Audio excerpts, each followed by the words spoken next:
In a quiet suburb outside Washington, 9-year-old twins no longer play in their own backyard. The reason? A data center 150 meters from their front door, running gas turbines and diesel generators around the clock.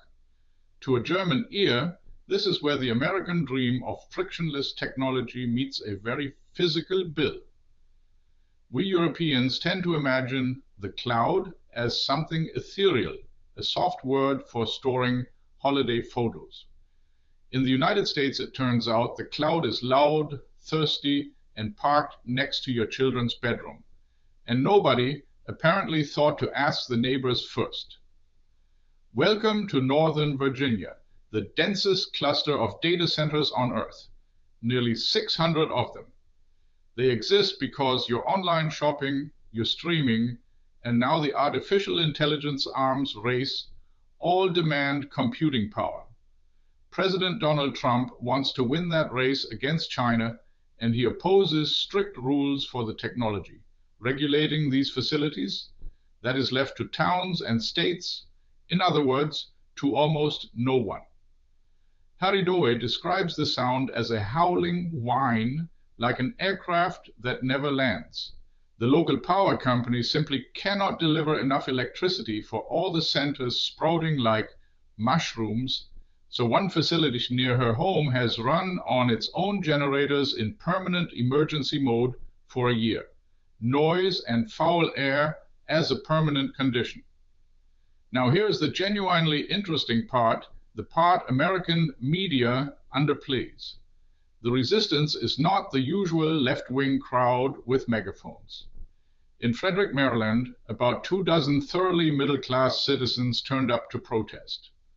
A teacher named Charles Zittrick lives in a hamlet of 35 houses, hardline leftists next door to conservatives flying their Trump flags.